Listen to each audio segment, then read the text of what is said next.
Dear students, this is Praveen Kumar Agarwal from Management Department. Welcomes you in my today's lecture of Company Law.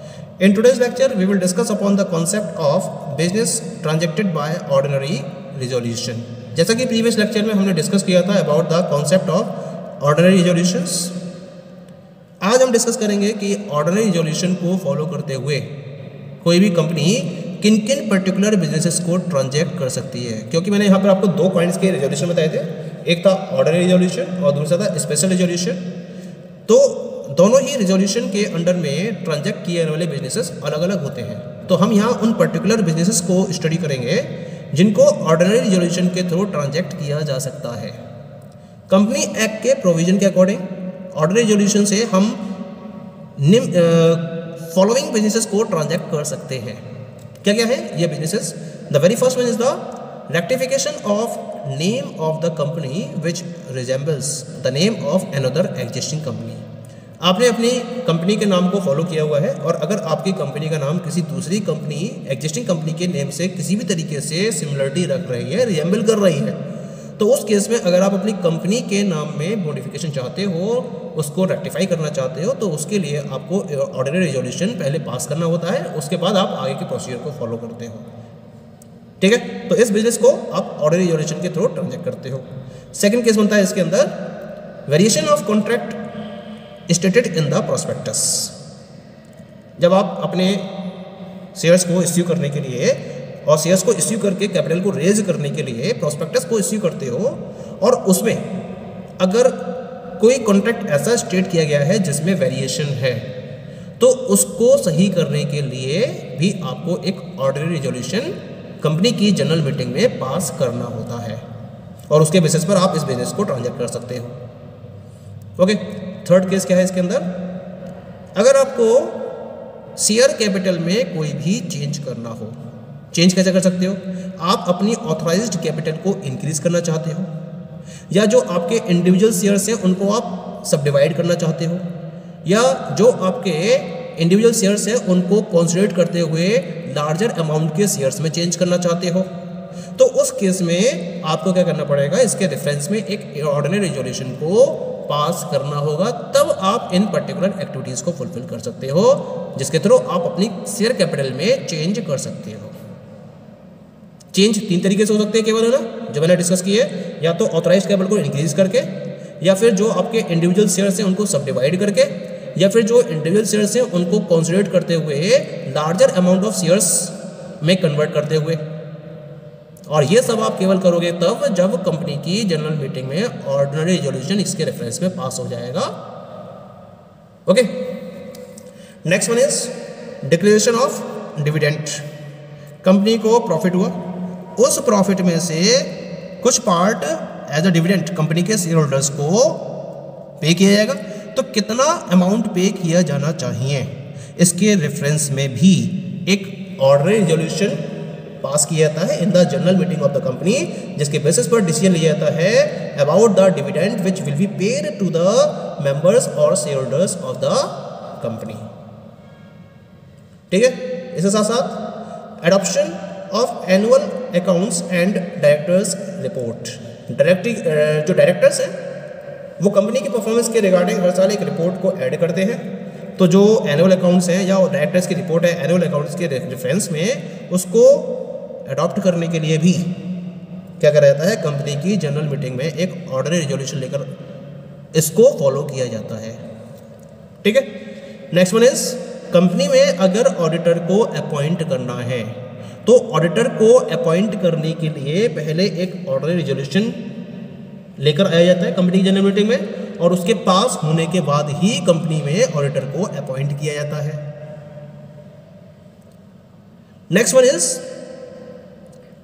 Appointment of directors liable to retire by rotations. ऐसे directors का appointment करना जो rotation से retire होंगे, उन directors को भी appoint करने के लिए कंपनी की जनरल मीटिंग में ऑर्डनरी रेजोल्यूशन के बेसिस पर इस बिजनेस को ट्रांजैक्ट किया जाता है। इसके साथ साथ ऐसे डायरेक्टर्स को अपॉइंट करना जो उन वैकेंसीज को फिल करते हैं that is caused by retirement bye rotation at every AGM. Company की हर एनुअल जनरल मीटिंग में क्या होता है, रोटेशन से जो डायरेक्टर्स रिटायर हुए हैं उनके प्लेस पर नए डायरेक्टर्स को अपॉइंट करने के लिए भी कंपनी की एनुअल जनरल मीटिंग में ऑर्डर रेजोल्यूशन इसके रेफरेंस में पास किया जाता है, तब इस एक्टिविटी को फुलफिल किया जाता है। द नेक्स्ट वन इज, ऐसे डायरेक्टर्स को भी अपॉइंट करना है अगर आपको जो रिटायरिंग डायरेक्टर नहीं है और जिन्हें मेंबर्स के द्वारा नोटिस के थ्रू प्रपोज किया जाता है, तो ऐसे डायरेक्टर को अपॉइंट करने के लिए भी आपको ऑर्डर रेजोल्यूशन के थ्रू इस एक्ट को परफॉर्म करना होता है। Okay, the next business to be transacted by order resolution is appointment of a director at the general meeting who was appointed additional director by the board। जिस particular director को additional director appoint किया गया था board के द्वारा, उस director को company की जनरल मीटिंग में भी एडिशनल डायरेक्टर के तौर पर अपॉइंट किया जाता है on the basis of the ordinary resolution. ठीक है, नेक्स्ट वन इज, अगर कंपनी को मैनेजिंग डायरेक्टर्स या होल टाइम डायरेक्टर्स को अपॉइंट करना है तो इसके लिए भी ऑर्डिनरी रिजोल्यूशन को पास कराना जरूरी है, तभी ऐसा बिजनेस या ऐसे पर्टिकुलर टास्क को परफॉर्म किया जा सकता है। इसके अलावा अगर किसी स्पेशल नोटिस के थ्रू किसी भी डायरेक्टर को रिमूव करना है तो उसके लिए भी कंपनी को अपनी जनरल मीटिंग में ऑर्डिनरी रिजोल्यूशन को पास करना होता है। या फिर इसके अलावा अगर जिस पर्टिकुलर डायरेक्टर को रिमूव किया गया है उसकी जगह एक नए डायरेक्टर को अपॉइंट करना है तो भी आपको कंपनी की जनरल मीटिंग में ऑर्डर रेजोल्यूशन को पास करना होता है। इसके साथ साथ next one is consent to make contribution in a financial year in excess of 5% of net profit of the company to charitable and other funds. क्योंकि जब कंपनी अपने नेट प्रॉफिट में से 5% तक का कंट्रीब्यूशन दे सकती है किसी भी चैरिटेबल फंड में या अदर फंड्स में, लेकिन अगर इससे ज़्यादा का कंट्रीब्यूशन देना हो 5% से ज़्यादा का, तो उसके रेफरेंस में कंसेंट लेनी पड़ती है मेंबर्स की, और इस कंसेंट के लिए कंपनी की जनरल मीटिंग में ऑर्डर रेजोल्यूशन को पास करना होता है। अगर जनरल मीटिंग में ऑर्डर रेजोल्यूशन पास हो जाता है तब तो इस लिमिट को 5% से एक्सीड किया जा सकता है, अदरवाइज एक्सीड नहीं किया जा सकता। ठीक है, the next one is that is, अगर किसी डायरेक्टर को उसकी टेक्निकल सर्विसेज के रेफरेंस में कोई भी रेम्यूनरेशन पे करना है तो उस रेम्यूनरेशन के रेफरेंस में भी कंपनी के जनरल मीटिंग में ऑर्डर रेजोल्यूशन को पास करना होता है। या फिर अगर ऑल्टरनेट डायरेक्टर्स को अपॉइंट करना है और इसके रिगार्डिंग आर्टिकल्स में प्रोविजन भी दे रखा है तो भी कंपनी की जनरल मीटिंग में ऑर्डर रेजोल्यूशन को फॉलो करना होता है। या फिर अगर वैकेंसीज आपको फिल करनी होती है लिक्विडेटर के रेफरेंस में, तो लिक्विडेटर के रेफरेंस में वैकेंसीज को फिल करने के लिए भी आपको क्या करना होता है, कंपनी की जनरल मीटिंग में एक ऑर्डिनरी रिजोल्यूशन पास करना होगा। और इसके साथ साथ एक पॉइंट और है जनरल रिजोल्यूशन के ऑर्डिनरी रिजोल्यूशन के रेफरेंस में, अगर रिजोल्यूशन की कंडीशन बनती है कंपनी के लिए तो उस रिजोल्यूशन की कंडीशन के लिए आपको पहले क्या करना पड़ेगा, जनरल मीटिंग में रिजोल्यूशन को पास करना पड़ेगा, उसके बाद ही रिजोल्यूशन के रिगार्डिंग फर्दर स्टेप्स को फॉलो किया जाता है। Okay, so these all are the businesses which are transacted by the company with the help of the ordinary resolution. Okay, now we come to the second kind of resolution which is known as the special resolution.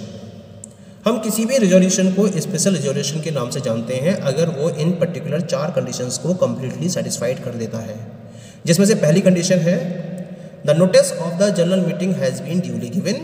सबसे पहला है कि जो भी persons meeting को attend करने के लिए एंटाइटल्ड हैं उन सभी को उसके रेफरेंस में एक नोटिस पहले ही सर्व किया जा चुका हो, पहली कंडीशन है ये। दूसरी कंडीशन है the intention to propose the resolution as a special resolution must be duly specified in the notice of the general meeting. जो कंपनी की तरफ से जनरल मीटिंग के रेफरेंस में नोटिस सर्व किया जा रहा है टू द एंटाइटल्ड पर्सन्स, उसमें उस मीटिंग को स्पेशल रिजोल्यूशन के रेफरेंस में फॉलो की जाने वाली मीटिंग का इंटेंशन होना चाहिए। यानी कि अगर इंटेंशन है ऑर्डर रिजोल्यूशन का तो वो सर्व होना चाहिए, लेकिन अगर स्पेशल रिजोल्यूशन का पर्पज है तो वो इंटेंशन नोटिस के साथ में सर्व किया जाना जरूरी है। ये दूसरी कंडीशन हो गई।